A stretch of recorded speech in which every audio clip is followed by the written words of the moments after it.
ಪ್ರಥಮವಾಗಿ ಒಂದು ಮಾಹಿತಿ ಹಕ್ಕಲ್ಲಿ ಕೇಳಿದ್ದೀವಿ. ಎರಡು ವಿಚಾರ. ಒಂದು ವಿಚಾರ ಬಂದು ಪ್ರಶಾಂತ್ ರೆಡ್ಡಿ ಸನ್ ಆಫ್ ಕೃಷ್ಣಪ್ಪ, ಇವರು ಖಾಸಗಿ ವ್ಯಕ್ತಿ. ಇವರು ಪುರಸಭೆಯಲ್ಲಿ ಬಂದ್ಬಿಟ್ಟು ಯಾವ ಕೆಲಸಕ್ಕೆ ಸೇರ್ಕೊಂಡಿದ್ದಾರಂತೆ ಗೊತ್ತಿಲ್ಲ. ಅಫಿಷಿಯಲಿ ಫೈಲ್ ತೊಗೊಂಡೋಗೋದು, ಫೈಲ್ ತೊಗೊಂಬರೋದು, ಸೈನ್ ಹಾಕ್ಸ್ಕೊಂಬರೋದು, ಇವೆಲ್ಲ ಕೆಲಸ ಮಾಡ್ತಾಯಿದ್ದಾರೆ. ಈಗ ನಾನು ಮಾಹಿತಿ ಕೇಳಿದಾಗ ಅದ್ರ ಬಗ್ಗೆ ಏನು ನಂಗೆ ಪೂರ್ಣ ಪ್ರಮಾಣದ ಮಾಹಿತಿ ಕೊಳ್ಳಿಲ್ಲ. ಆ ವಿಚಾರವಾಗಿ ನಾನು ಮಾಹಿತಿ ಹಕ್ಕಲ್ಲಿ ಕೇಳಿದ್ದೀನಿ, ಇವರು ಯಾವ ಕೆಲಸ ಸೇರಿಕೊಂಡ್ರು, ಯಾವುದನ್ನ ಸರ್ಕಾರದ ಆದೇಶ ಇದೆಯಾ, ಸುತ್ತೋಲೆ ಇದೆಯಾ, ಅಥವಾ ಇವರು ಡ್ರೈವರ್ ಕೆಲಸನೋ ಏನೋ, ಇವ್ರದ್ದು ಲೈಸೆನ್ಸು ಇನ್ನೊಂದು ಮತ್ತೊಂದು ಇದೆಯಾ, ಇವ್ರ ಸಂಬಳ ಎಷ್ಟು, ಇವ್ರಿಗೆ ಕರ್ಕೊಂಡಿದ್ದ ಉದ್ದೇಶ ಏನು ಕೆಲಸ ಮಾಡ್ತಾಯಿದ್ದಾರೆ ಅಂತ ಎಲ್ಲ ಈ ಪ್ರಶ್ನೆಗಳು ಕೇಳಿ ಒಂದು ಮಾಹಿತಿ ಹಕ್ಕಲ್ಲಿ ಕೊಟ್ಟಿದ್ದೀನಿ.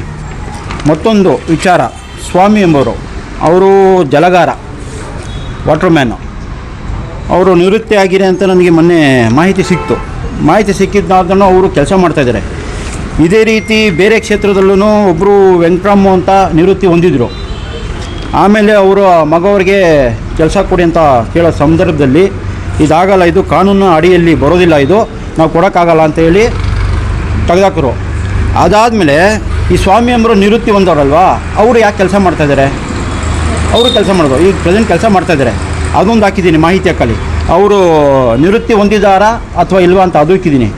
ಈ ವಿಚಾರವಾಗಿ ಮುಖ್ಯ ಅಧಿಕಾರಿಗಳು ಯಾವ ರೀತಿಯಾದಂಥ ಲಿಖಿತ ರೂಪದಲ್ಲೋ ಏನೋ ಉತ್ತರ ಕೊಟ್ಟಾಗ ಅದನ್ನು ತೊಗೊಂಡು ನಾನು ಇನ್ನು ಮೇಲೆ ಡೈರೆಕ್ಟರೇಟೋ ಮತ್ತೊಂದು ಕಾನೂನಿನ ಹೋರಾಟಕ್ಕೆ ಕಾನೂನಿನ ಅಡಿಯಲ್ಲಿ ನಾನು ಹೋರಾಟಕ್ಕೆ ಸಿದ್ಧನಾಗ್ತೀನಿ.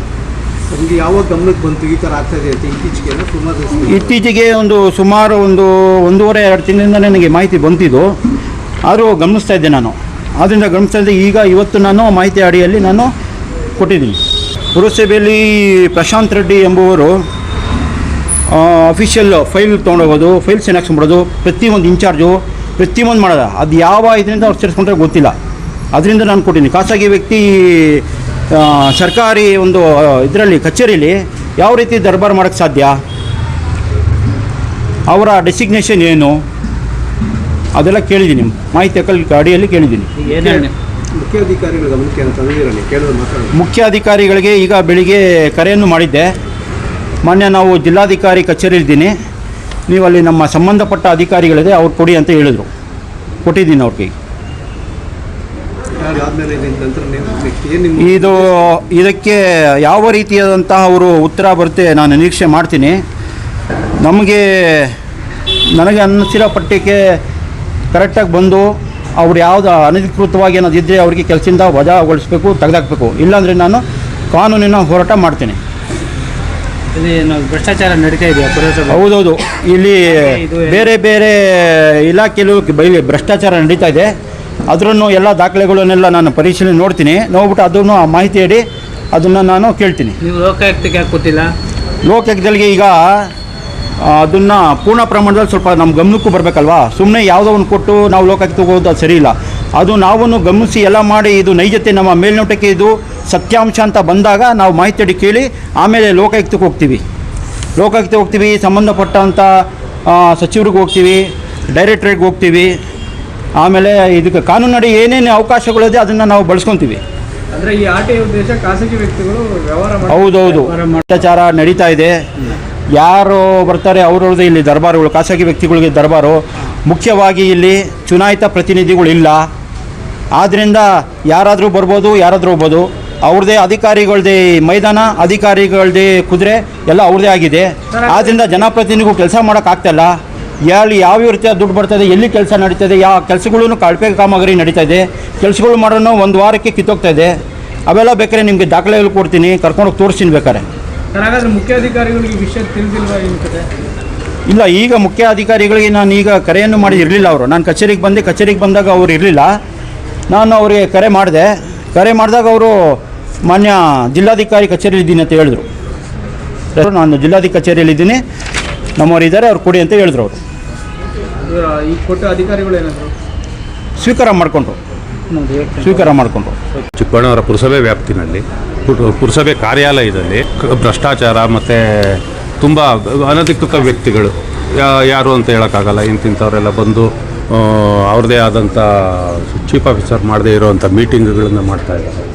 ಈ ಥರ ಎಲ್ಲ ನಡೀತಾ ಇದ್ದಾಗ ಜನಪ್ರತಿನಿಧಿಗಳು ಇಲ್ಲ, ಈ ಕಡೆ ಅಧಿಕಾರಿಗಳು ಅದನ್ನು ಸಮಂಜಸವಾಗಿ ನಡೆಸ್ಕೋತಾ ಇಲ್ಲ. ಹೀಗೆಲ್ಲ ಇರೋದ್ರಿಂದ ಬೇಸತ್ತಿದೆ. ಇವಾಗ ಬಾಬು ಅವ್ರು ಹೇಳಿದಾಗೆ ಆರ್ ಟಿ ಐನಲ್ಲಿ ಏನು ಹಾಕಿದ್ದೀವಿ ನಾವು, ಆ ಆರ್ ಟಿ ಐನಲ್ಲಿ ಹಾಕಿರೋದ್ರ ಮೇಲೆ ಏನು ಉತ್ತರಗಳು ಕೊಡ್ತಾರೆ ಇವರು ಪುರಸಭೆ ಕಾರ್ಯಾಲಯದಿಂದ, ಅದನ್ನು ನೋಡಿಬಿಟ್ಟು ಅದು ಸಮಂಜಸವಾಗಿದ್ದು ಸೂಕ್ತ ಕಾರಣಗಳಿಂದ ಅವ್ರನ್ನೆಲ್ಲ ತೊಗೊಂಡಿದ್ದಾರೆ, ಕೆಲಸಕ್ಕೆ ತೊಗೊಂಡಿದ್ದಾರೆ, ಅವ್ರು ಮಾಡ್ತಾರೆ ಕೆಲಸ ಸರಿ ಅಂತ ಲಿಖಿತವಾಗಿ ಉತ್ತರ ಕೊಟ್ಟಲ್ಲಿ ನಾವು ಅದಕ್ಕೆ ಬೇಕಾದಂತಹ ಮಾಹಿತಿಗಳನ್ನು ಮತ್ತೊಮ್ಮೆ ಕೇಳಿ ಅದು ಸರಿ ಇದ್ದರೆ ಸುಮ್ಮನಿರ್ತೀವಿ, ಇಲ್ಲಾಂದರೆ ಮುಂದಿನ ಕಾನೂನು ಹೋರಾಟ ಮಾಡೋದಕ್ಕೆ ನಾವೆಲ್ಲರೂ ರೆಡಿ ಇದ್ದೀವಿ. ಲಿಖಿತವಾಗಿ ಉತ್ತರ ಕೊಟ್ಟರೆ ಸಾಕು ಅಥವಾ ದಾಖಲಾತಿನೂ ಬೇಕು. ಲಿಖಿತವಾಗಿ ಉತ್ತರ ಕೊಟ್ಟು ಅದಕ್ಕೆ ತಕ್ಕಂಥ ಪೂರಕವಾದ ದಾಖಲಾತಿಗಳನ್ನು ನಮಗೆ ನೀಡಬೇಕು. ಅದನ್ನೇ ನಾವು ಇವತ್ತು ಆರ್ ಟಿ ಐನಲ್ಲಿ ಕೇಳಿದ್ದೀವಿ. ಹಾಗಾದ್ರೆ ನೀವು ಹೇಳೋದು ಈ ಪುರಸಭೆಯಲ್ಲಿ ಕೆಲಸಕ್ಕೆ ಸೇರ್ಕೊಂಡಿದ್ದಾರೆ? ಹೌದು ಹೌದು ಹೌದು. ಹಾಗೆ ಈಗ ತಾವು ಹೇಳಿದಾಗ, ಇವಾಗ ಬಾಬು ಅವರು ಹೇಳಿದಾಗೆ 60 ವರ್ಷ ಆದಮೇಲೆ ನಿವೃತ್ತಿ ಹೊಂದಬೇಕು ಅಂತಿದ್ದಾಗ ಒಬ್ಬ ವ್ಯಕ್ತಿ ನಿವೃತ್ತಿ ಹೊಂದಿದ್ದಾರೆ ಅಂತಂದಾಗ ಎಲ್ರಿಗೂ ಒಂದೇ ಕಾನೂನು ಆಗಬೇಕು. ಹಿಂದೆ ಒಬ್ಬ ವ್ಯಕ್ತಿ ನಿವೃತ್ತಿ ಹೊಂದಾಗ ಅವ್ರ ಮಗ ಕೆಲಸ ಮಾಡ್ತಾ ಇದ್ದವ್ರನ್ನ ಕೆಲಸದಿಂದ ತೆಗೆದ್ರು. ಕೆಲಸದಿಂದ ಕೇಳಿದಾಗ ನಾವು ಇಲ್ಲ, ಅವ್ರಿಗೆ ಆರೋಗ್ಯ ಸರಿ ಇಲ್ಲ, ಮಗನಿಗೆ ಒಂದು ಅವಕಾಶ ಮಾಡಿಕೊಡಿ ಅಂತ ಅಂದಾಗ ಮಾಡಿಕೊಟ್ಟಿಲ್ಲ. ಇವತ್ತಿನ ದಿನ ಬೇರೆ ಅವ್ರಿಗೆ ಸೂಕ್ತವಾಗಿ ಇರೋವಂಥ ವ್ಯಕ್ತಿಗಳು ಬೆನ್ನೆಲುಬಾಗಿ ನಿಂತಿದ್ದಾರೆ ಅಂತ ಹೇಳಿ ಆ ವ್ಯಕ್ತಿನ ಮಾತ್ರನೇ ಇವರು ಕೆಲಸಕ್ಕೆ ತೊಗೊಂಡು ಕೆಲಸ ಮಾಡೋದಕ್ಕೆ ಅವಕಾಶ ಮಾಡಿಕೊಟ್ಟು ಮಾಡ್ತಾಯಿದ್ದಾರೆ. ಇದು ಒಂದು ಕಣ್ಣಿಗೆ ಬೆಣ್ಣೆ, ಒಂದು ಕಣ್ಣಿಗೆ ಸುಣ್ಣ ಇಟ್ಟಂತ ಆಗ್ತದೆ. ಸೊ ಹಾಗಿರೋದ್ರಿಂದ ಇದ್ರ ಬಗ್ಗೆ ನಾವು ಕಾನೂನು ಹೋರಾಟ ಮಾಡೇ ಮಾಡ್ತೇವೆ. ನೋಡುವಂಥ ಪದ್ಧತಿ ಇದೆ. ಬರೀ ಅವನೊಬ್ಬನ್ನೇ, ಪ್ರಶಾಂತನ ಒಬ್ಬನ್ನೇ ಜೊತೆಲಿ ಕರ್ಕೊಂಡು ಹೋಗಿಲ್ಲ ನಾನು. ಈವನ್ ಲಕ್ಷ್ಮೀನಾರಾಯಣನೂ ಇದ್ದಾನೆ, ಅವರು ಕೂಡ ಔಟ್ಸೋರ್ಸಲ್ಲಿದ್ದಾರೆ. ಅವರು ಕೂಡ ಎಲ್ಲಾನ ಪಬ್ಲಿಕ್ ಏನಾದರೂ ಕಂಪ್ಲೇಂಟ್ ಹೇಳಿಸಿದ್ರೆ, ಎಲ್ಲಾನ ಏನಾದರೂ ಕಸದ ಸಮಸ್ಯೆ ಆದಾಗ, ಸ್ವಚ್ಛತೆ ಸಮಸ್ಯೆ ಆದಾಗ ಲಕ್ಷ್ಮೀನಾರಾಯಣನೂ ಜೊತೆಲಿ ಕರ್ಕೊಂಡು ಹೋಗಿದ್ದೀನಿ. ಹಾಗಾಗಿ ಇದರಲ್ಲಿ ಆರೋಪ ಮಾಡೋಂಥದ್ದೇನೂ ಇಲ್ಲ. ನಾನು ಬರೋಕ್ಕಿಂತ ಮುಂಚೆಯಿಂದನೂ ಹೊರಗುತ್ತಿಗೆ ನೌಕರನಾಗಿ ಕೆಲಸ ನಿರ್ವಹಿಸ್ತಾ ಇದ್ದಾರೆ. ಕೆಲಸ ಅವನದೇನಿದೆ ಅವ್ನು ನಿರ್ವಹಿಸ್ತಿದ್ದಾನೆ. ಅವ್ನ ಜೊತೆಲಿ ನಮ್ಮ ಜೊತೆಲಿ ಏನಕ್ಕಪ್ಪ ಬರ್ತಾನೆ, ಸ್ಪಾಟ್ ಇನ್ಸ್ಪೆಕ್ಷನ್ ಟೈಮಲ್ಲಿ ಬರ್ತಾರೆ. ಅದು ಹೋಗಬಾರ್ದು ಬರಬಾರ್ದು ಅಂತೇನು ತಪ್ಪೇನಿಲ್ಲ ಅದು. ಸೊ ಇಷ್ಟು ಹೇಳ್ತಿದ್ರೆ ಹೌದು. ನಿಮ್ಮ ಪ್ರಕಾರ ನಿಮ್ಮ ಹೇಳಿಕೆ ಇಷ್ಟ ಆಗಿದೆ.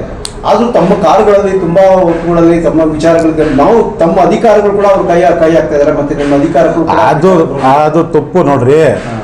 ಒಬ್ಬ ಅಧಿಕಾರಿ ಕಾನೂನು ವ್ಯಾಪ್ತಿನಲ್ಲಿ ಏನು ಮಾಡಬೇಕು, ಕಾನೂನು ಚೌಕಟ್ಟಿನಲ್ಲಿ ಏನು ಮಾಡಬೇಕು ಅನ್ನೋದು ಅಧಿಕಾರಿಗೆ ವಿವೇಚನೆ ಇದೆ. ಆ ವಿವೇಚನೆ ತಕ್ಕಂಗೆ ನಾವು ಕೆಲಸ ಮಾಡ್ತಾ ಇರ್ತೀವಿ.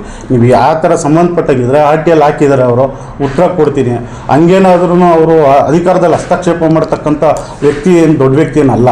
ಸುಮ್ಮನೆ ಇದನ್ನು ವಿನಾಕಾರಣ ಅವರು ವೈಯಕ್ತಿಕ ದೃಷ್ಟಿಯಿಂದ ಇಲ್ಲಿ ಸರ್ಕಾರಿ ಅಧಿಕಾರಿ ಕೆಟ್ಟ ಹೆಸರು ಬರಬೇಕು, ಒಂದು ಕಚೇರಿ ಕೆಟ್ಟ ಹೆಸರು ಬರಬೇಕು ಅನ್ನೋ ರೀತಿಯಲ್ಲಿ ಅವ್ರು ಆರೋಪ ಮಾಡಿದ್ದಾರೆ. ಅವರ ಆರೋಪದ ಬಗ್ಗೆ ಏನಾದರೂ ಇತ್ತಂದರೆ ದಾಖಲೆ ಸಮೇತ ಅವ್ರು ಏನು ತಪ್ಪು ಮಾಡಿದ್ದಾರೆ ಅನ್ನೋ ಸಮೇತ ಕೊಟ್ಟರೆ ಅವ್ರು ಪನಿಷ್ಮೆಂಟ್ ಆಗೋ ರೀತಿಯಲ್ಲಿದ್ದರೆ ಪನಿಷ್ಮೆಂಟ್ ಮಾಡ್ತೀವಿ. ಇಲ್ಲ ಹಂಗೂ ಒಂದು ವೇಳೆ ನಾವೇನಾದರೂ ತಪ್ಪು ಮಾಡಿದರೆ ಸರ್ಕಾರಿ ನನಗಿನ ಉನ್ನತ ಅಧಿಕಾರಿಗಳಿರ್ತಾರೆ, ಉನ್ನತ ಅಧಿಕಾರಿಗಳಿಗೆ ದೂರನ್ನ ಸಲ್ಲಿಸ್ಬೋದು. ಇಷ್ಟು ನಾನು ಹೇಳಕ್ಕೆ ಇಷ್ಟಪಡ್ತೀನಿ.